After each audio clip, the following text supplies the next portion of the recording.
Welcome everybody back to another Boldcast reaction. I'm Carson. I'm Lindsay. And this is Beastars Season 1, Episode 12, the finale of Season 1. What happened last time? Last time we had Louis... well, first of all, Legoshi rescued Haru out of that situation, and then Louis showed up at the end, and it turns out that he actually did decide to choose a different path, to leave behind the thoughts of being a Beastar and wanting to be kind of like the mayor. And he just went into the darkness, killed someone, and then laughed crazily. After that, of course, Legoshi and Haru get trapped overnight at this place and have to go to a love hotel. And it ended off with Haru trying to get inside Legoshi's mouth. Mm-hmm.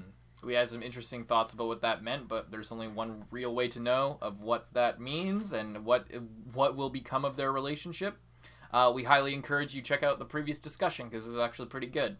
But we're going to get into the finale. Well, we will be watching Season 2 when it comes out. We're recording these way in advance, so we don't know what's going to replace this or anything, but you can check our community tab to see what the deal is. If there's a poll up, we actually don't know. We're recording this weeks and weeks in advance. Like month in advance, yeah. Like way in advance. So we don't know, but if you want to have a say in what we watch next or see what's going to be replacing the show, 1, we will be watching Season 2 when it comes out. 2, there's some other stuff going on with our channel that we can't speak on at the moment. So go check out the channel is basically what we're saying. And leave a like if you enjoy this video. But we're just going to get into it. This is not a market substitute for Beastars. Please support the official release. This is a Netflix original. We're watching on Netflix. We assume you've already watched it on Netflix. We include some of the footage in the video for context so that you understand what we're talking about. But it's just to aid our reaction and our review, which is our content. Not to provide you with a free alternative for watching Beastars outside of Netflix. Watch it on Netflix, support the official release, and then support our videos. Hope you guys enjoy this reaction review to Beastars Season 1, Episode 12. Let's go. This version, he just eats her. I mean, he does. Well... oh, but just like right here, right instead now. of them dancing, yeah. It just starts raining instead of the sun coming out. It turns red, he's like ripping her apart. He's just dancing with her corpse, like, in the moonlight. I love how all their clothes have room for their tails. You like he changes his clothes, like yeah.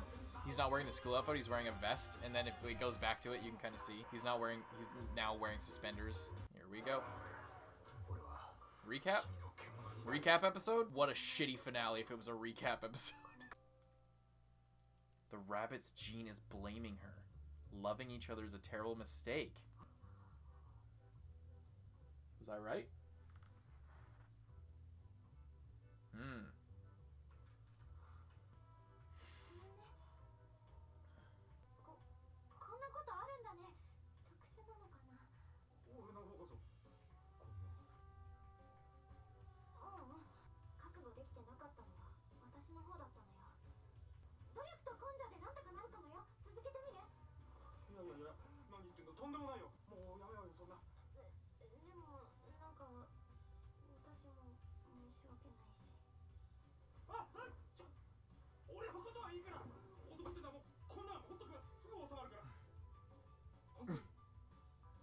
'I don't think that's how this is gonna go, big man.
Jesus, lady.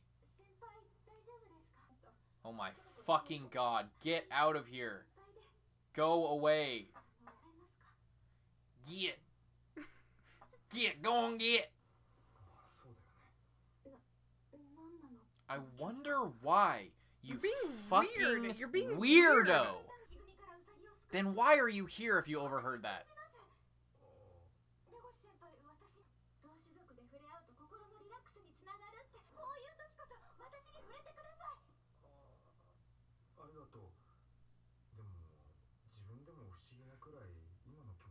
Not that you could tell, you're pretty horrible at reading my emotions, or the emotions of anyone around you.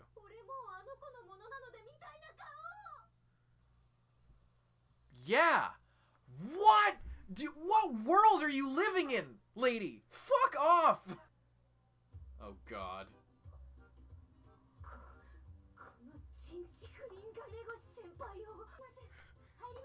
Are you guarding the fucking infirmary? She was just coming out. It's supposed to be funny, but she's a wolf.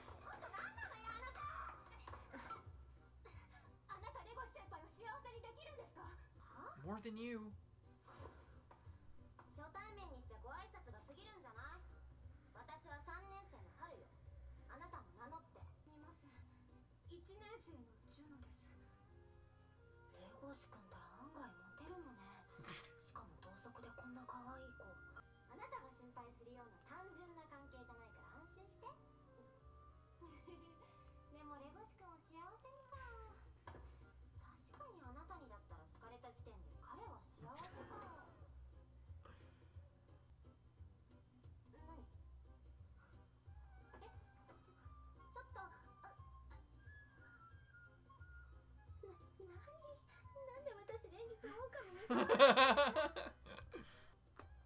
Pheromones?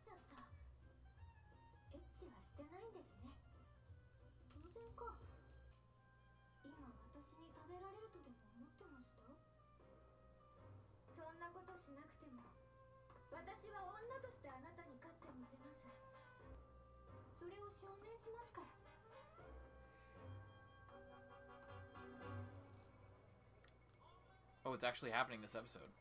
I thought they were gonna use that to kick off the next season.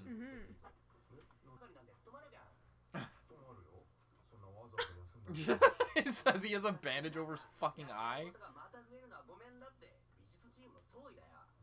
He's still gone. It's not a good sign. I need to save him. Goes back.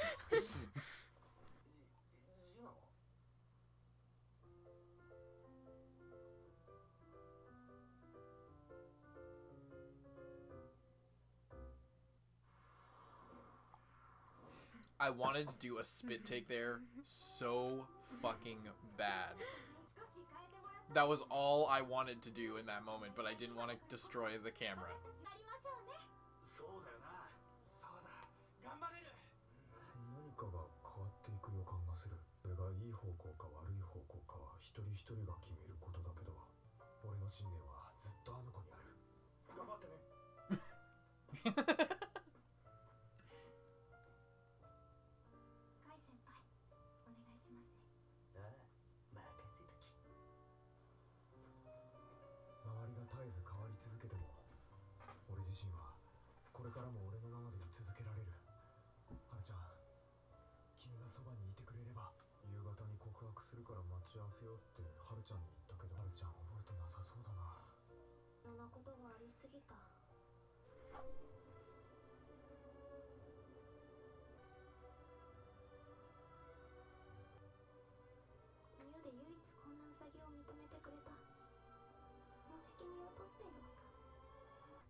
I feel like something horrible is about to happen.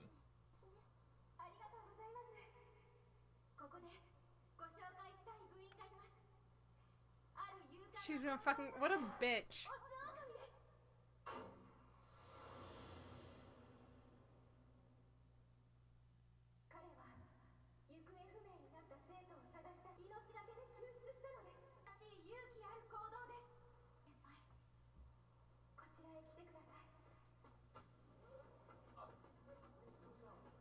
he become a beast star? Is that what this is? シュノさん、ちょっと俺こんなの聞いてないよ。彼は救出しました。肉食獣が自分よりも非力な草食獣を常に助けたいと思うのは当然の心理です。シンプルな思いやりです。違う、間違ってる。俺は見てきたんだ、この目で脳の恐ろしさを。肉体の強さに秘められた可能性、その尊さを。これこそ肉食獣の本質なのです。大好きだ。あんな目を晴らして2匹とも若い目に入れっぱだよ。こうして世の中が少しずつ良くなっていけばいいなって小さい頃からずっと思ってた。レゴス先輩、一緒に火を灯しましょうよ。You haven't been. The only thing you've been longing for is fucking attention since you were little. You fuck. You don't give a shit about the Don't world. go in there. Vapid bitch. レゴス先輩、 Blow it out. 肉食獣の強さを歩いたら危ないよ。本当に物事ややこしくするんだからこの男は。何やってんのよ。あの子どこしてきたの。歌拍手聞いたでしょ。あなたたちは理想のカップルなの。は？バカみたい。私のことバカみたい。あの子はただの後輩だよ。けど多分全然考え方が違うんだ。俺はどうしたって少年が暗いから明るいところでも暗いところでも悩み続けていくだろうし、今までと同じ暗い場所でどうせ悩んでいくならこれからもはるちゃんのこと込みで悩み続けられれば悩みがいがあるっていうか。でも私のせいで殺されそうになったり不正問題でトラウマ抱えたりしたら申し訳ないわよ。ピアのホテルでの出来事でもレゴシ君傷ついたでしょ。いやまあああいうトラブルはみんな起きがちなんじゃないかな。あんなのとんでもない異常事態よとするなんて。まあそうだよね。男女である以前にあなたは狼、私はウサギなの。永遠に。 Once again, you're not living for the future. 君が獅子組にさらわれた時、 You're living in the fucking past. 獲物を奪われた気持ちになったんだ。わかる？俺ははるちゃんを絶対に食べない。だってやめて。なんでそんなこと言い切れるの。今言おうとしてるんだよ。気持ちも溢れそうになる。見て見て、狼がウサギを食べない保証なんてこの世にはないの。私たちは近づいちゃダメなの。人はこんなに苦しいの嫌だよ。いっそあなたに食べられた方が楽だよ。保証はないかもしれないけど理由があるんだ。単純だけど。どうしてなの。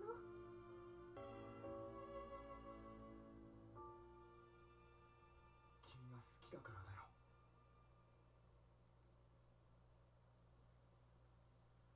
はるちゃん、俺もっと強くなるよ。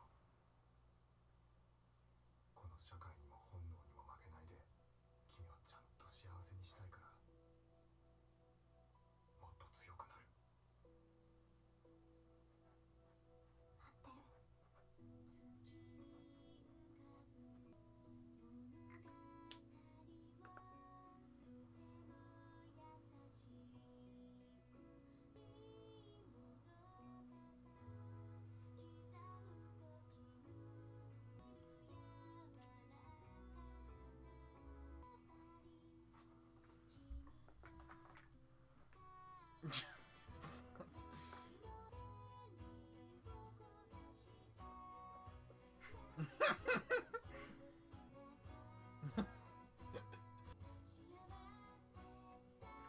ってる。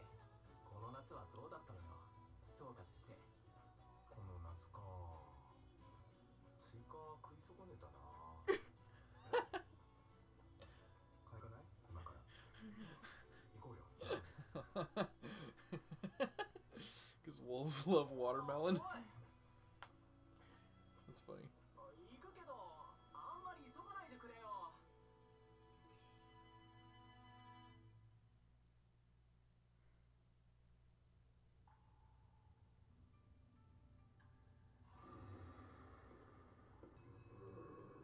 What? It's the one who killed や Tim? っと見つけた。みんな探してたよ。早く行こう。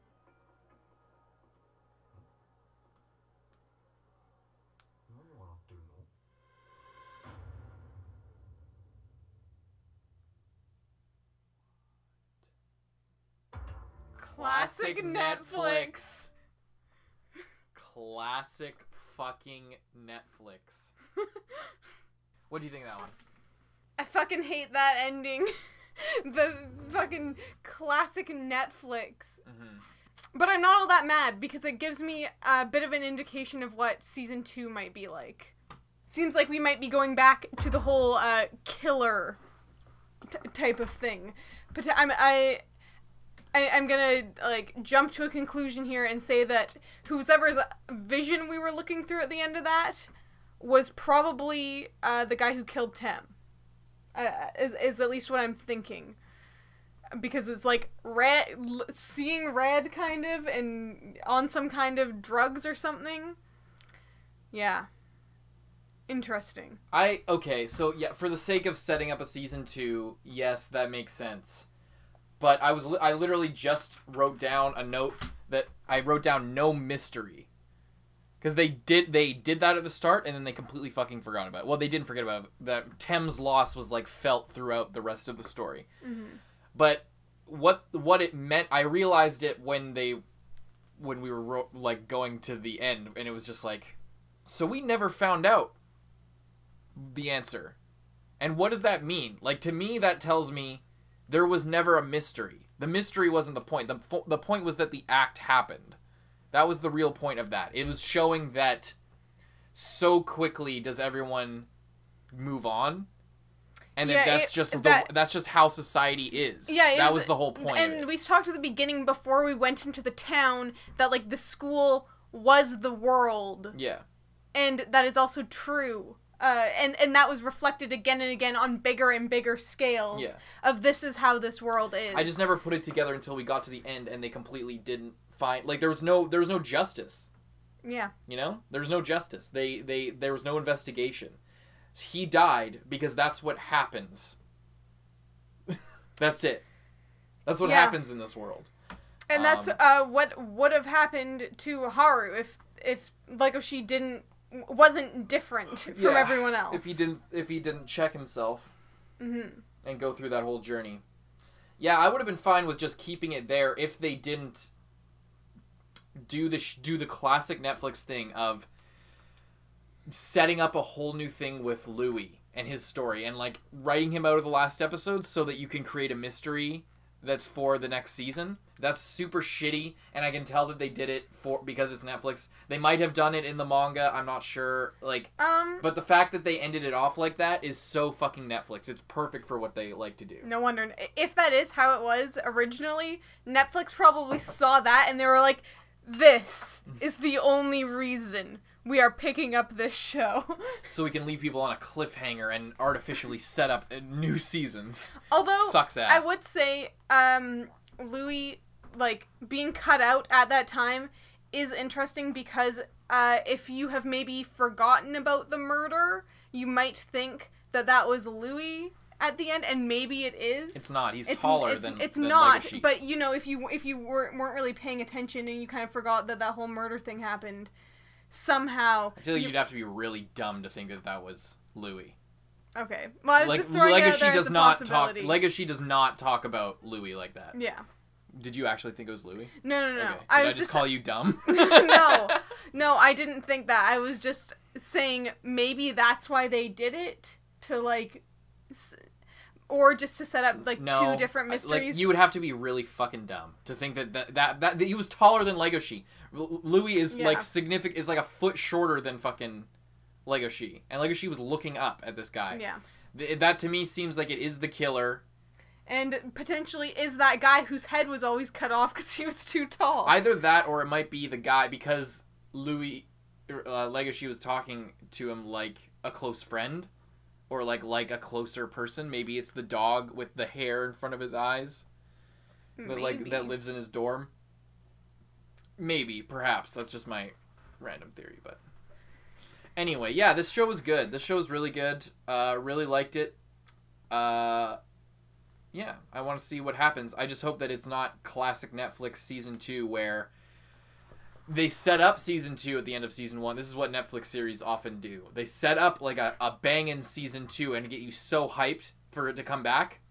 But this is all that they planned. This is everything they had, and now everything's gone, and then they hire a B team who are fucking probably like middle school students doing the first draft.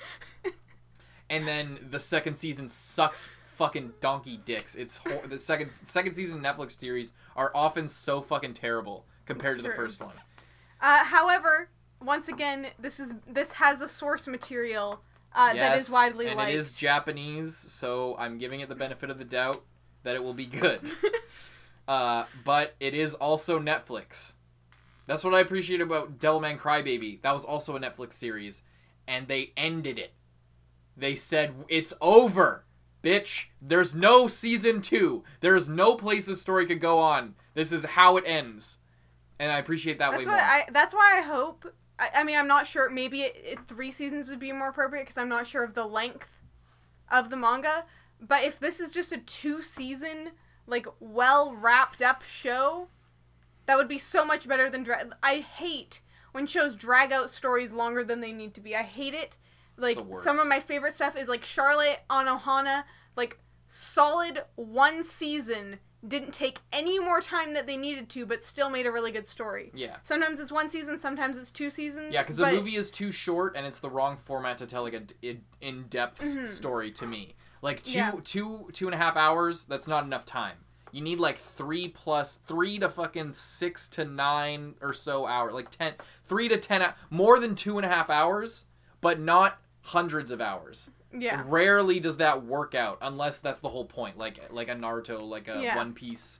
You know, like, it rarely does that much time work out. Hunter x Hunter is another good example. Yeah.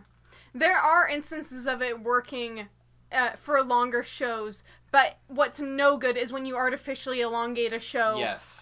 When the story is over. Yeah. That's the real problem. That's what it is. It's not necessarily the length, it's the writing style. Because, like, Netflix series are often... Netflix is the worst example, or the worst example of this, where they're not written to be long-running. They're not written to be a journey.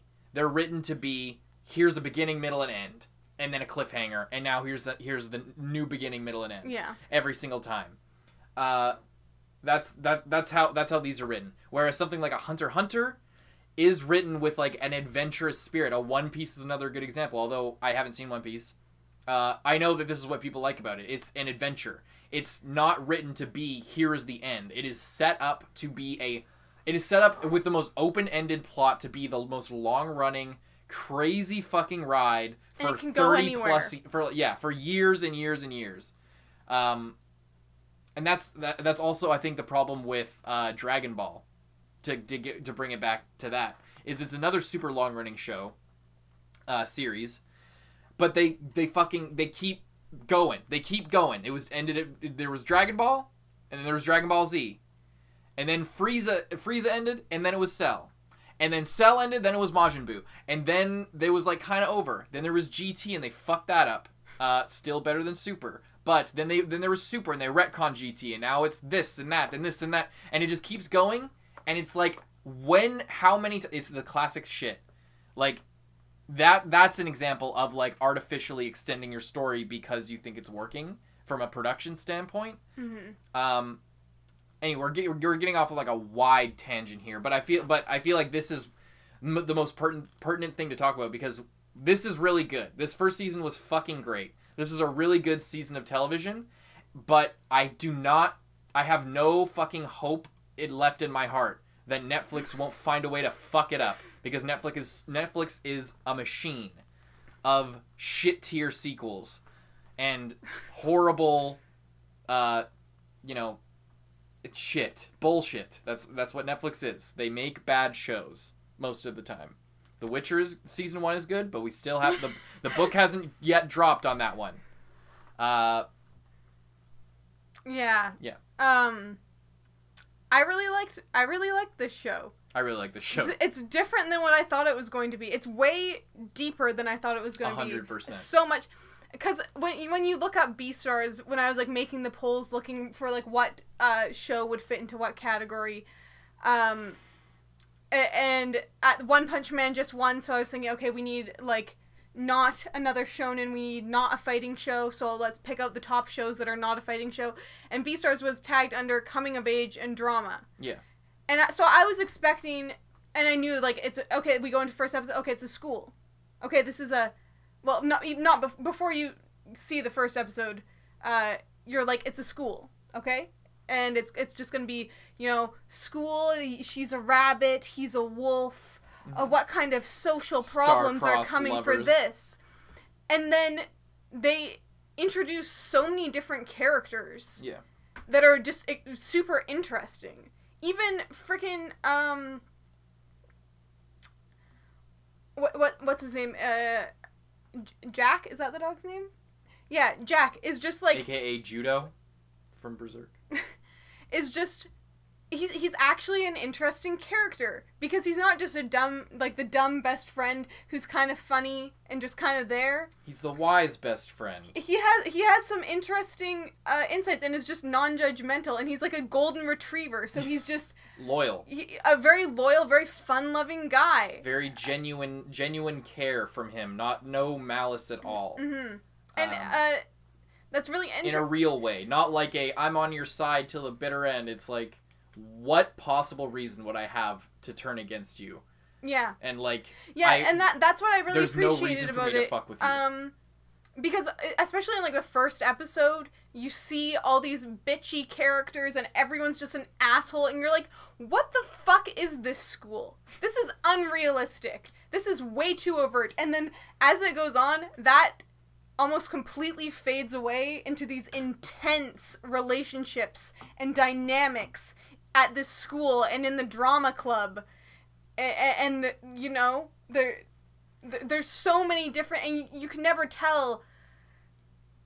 And it's interesting because there's no like underdog character necessarily, in like almost a traditional sense of like the. You know, like, I don't know, I just feel like all of the characters were really interesting, and, I mean, sure, they've probably been done before, but the way they all interact, and the way that it, like, forms a story is very interesting, and not what I would have expected at all, I guess. See, this is why I think I showed you Berserk way too early, because I think you would have loved it if you watched it now. I know, but when you compared it to Berserk, and then I was like, what the fuck are you talking about? It's literally. And then Berserk. I like thought about Berserk, and I was like, I wasn't looking for that when I wasn't paying attention when I watched Berserk to like the characters or anything, you know?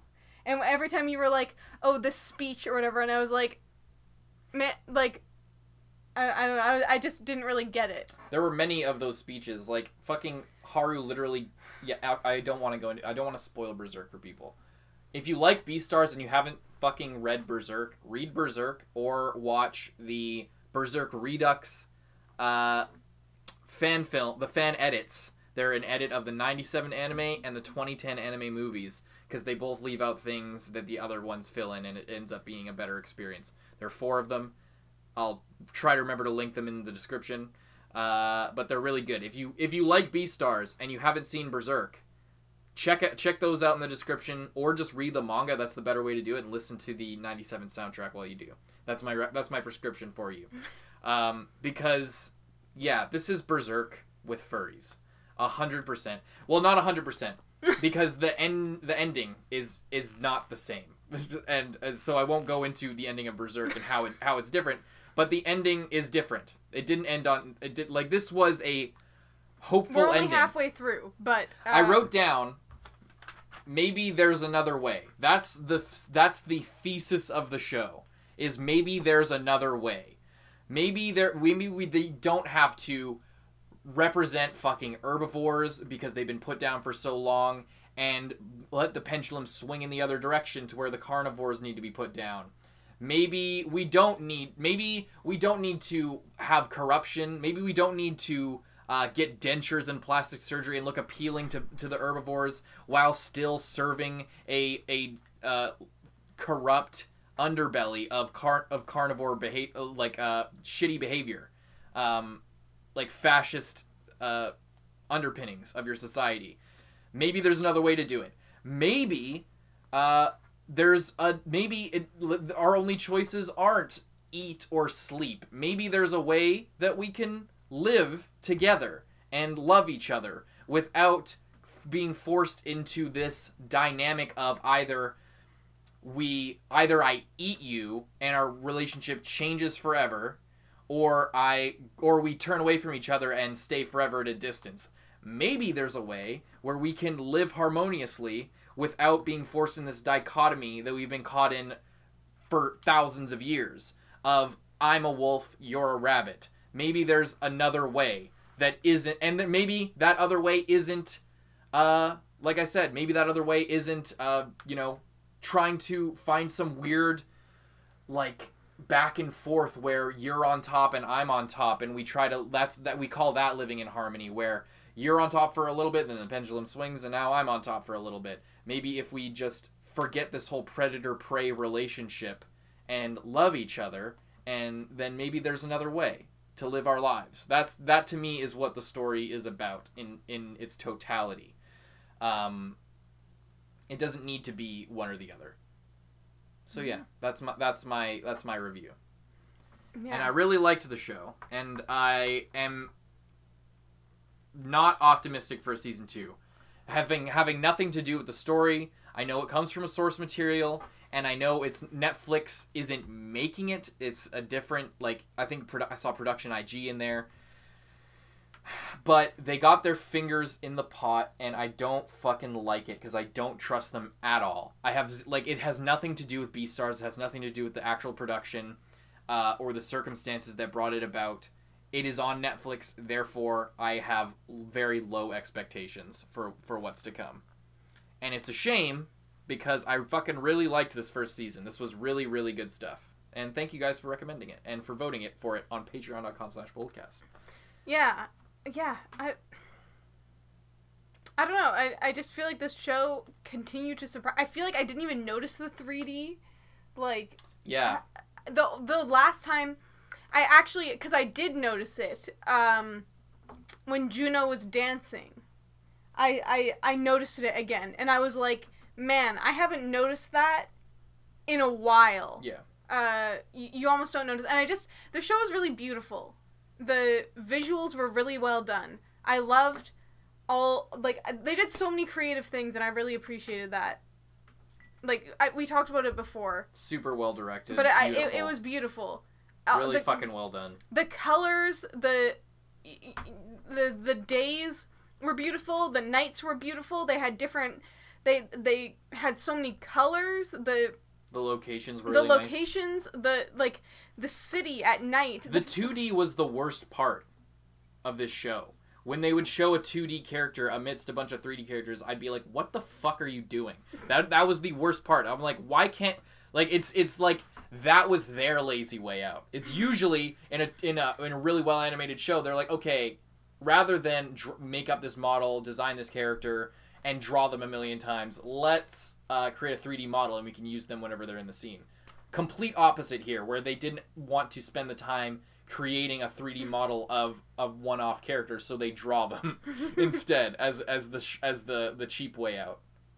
And I thought that was pretty funny, but super fucking, and I like the format. They stuck with it where I would have liked to see more Louis scenes, where specifically where they do the thing of the inner monologue where it's their face, because they did that with Haru.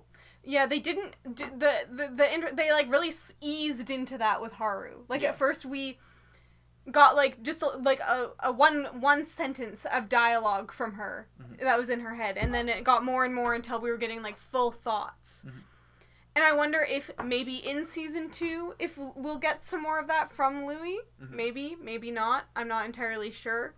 It's an interesting 3-character dynamic of the main characters of this show. I wasn't expecting there to be a 3rd character in the mix. I was expecting a story that was like 50-50, or maybe just Legoshi and Haru, but like either just Legoshi or like a back and forth from both of them. Like, oh, we follow her for a bit. Oh, now we're following him for a bit. I wasn't expecting Louis' character to even exist in this story before we started it, I guess. but it was interesting. It was really interesting because I wasn't expecting all the stuff that came out of their relationship over time. Mm-hmm. I wasn't expecting that to influence the story, you know? Yeah. And I think it really worked. I think it's different to do that because I feel like in a lot of shows the whole like best friend rival thing happens later after the character goes through some like external stuff, and then it's like the friend thing, and then it's like the girl or whatever. I don't know, I guess it can be different all the time, but I guess I just think that it's cool and interesting the way that it kind of played out there. Mm-hmm. Yeah, well, I don't have anything more to say. I just want to say I don't like Juno. Fuck Juno. Fuck that bitch. Fuck that bitch! She is actually she is like the mayor. worst. she's Vapid, straight up like holding materialistic. his hand into the air and being like, he saved her because carnivores actually have the instinct to protect you. Carnivores are great, aren't they, guys? Let's hear it for carnivores. I'm a carnivore and proud. I don't want to Fake live in fear. bitch. Fuck her. And yeah, it's weird because when you first meet her character, that's not really how you expect her to. That's not what I expected to happen when I saw. I felt bad for her when I first saw her, and I thought maybe she was gonna be a little sister type character or like the tragic love interest who like totally falls in love with him but then gets rejected, or you know, but she just kept not taking the hint. A million times. She like comes into his hospital room and is like scooting towards him, and he's just like, what are you doing? And then she's just like, why is he running away from me? And it's like, you're being creepy. This is not an acceptable thing to do to someone. If you were a guy, you'd be thrown in prison or get the shit kicked out of you for the behavior that you're exhibiting right now. It's super weird. You're being fucking weird, Juno. Yeah. Fuck off. And I guess it's interesting as well to think about if Legoshi hadn't had all that stuff happen to him this season and she dragged him and tried to get him to light a candle, he probably just would have. You know? He might have just done it because he wouldn't be able to stand up for himself and actually leave that situation that he didn't like. Mm-hmm. Which is kind of an interesting thing to think about. I mean, I don't know for sure, but it seems like he wasn't really the kind of guy to say no when people asked him to do something and put pressure on him to do something. Mm-hmm. And now that he can make his own choices based on what he actually wants to do, he was able to leave and go do what he actually wanted. I feel like I have more to say and I'm forgetting it, but I think that's it. Oh, it's really interesting that Haru feels like super inferior to Juno. And is just like, I'm just a shitty rabbit, and she's like, she really admires carnivores as well. Of like, she is everything you could. She's confident. She's beautiful. She's strong. And why should I kind of burden him with me being who I am when he deserves her? It's just, I don't know. It was really sad to I guess see that from her, because he's feeling like, it's just sort of an interesting thing that she, as like the weak one in the like physically weaker and could be literally eaten one in the relationship, that she feels unworthy almost of him. I guess it's just an interesting dynamic. And then he promises to become stronger. Anyway, I guess that's it now. Alrighty. Hope you guys enjoyed the reaction. Stay tuned for Season 2. You should subscribe if you want to stay tuned with us till Season 2 comes out. We got a bunch of other cool stuff on our channel you might enjoy. And we'll see you in the next one. Hope you stick around. I'm Carson. I'm Lindsay. Bye-bye. thank you to all of our patrons, especially those in the Student Council: Zenge, John Ortega, Aurora, Lewis, Christian Bay, Kage Uzumaki, Dreadful XR, Xiao Lao, Brian, Handicap Bonkai, D23L, Charles Liu, Jude Caspino Buford, Nick Psycho, Michael Wells, King Mr. Mew, Rifleman Z51, Thelmus Celetius, Brandon Bruce, Yankee, Vanonian, Yuki Ali, Mord Tarragon, Josh Carey Gray, Jordan Agnew, Lolly Convict, Redacted, Zachary Porth, Mohammed Burnham Ahmed, Michael E. Zabel, Callum Forsyth, Nicholas Woody, Soma Yukihara, Dogs Free, It's Your Boy Dom, Christian Nielsen, Phantom, Quant Tuggle, Proyectos Informatica, Sugar Daddy Alex, Terra. Hunter Wayne Germany. Thank you guys so much, and we'll see you in the next one.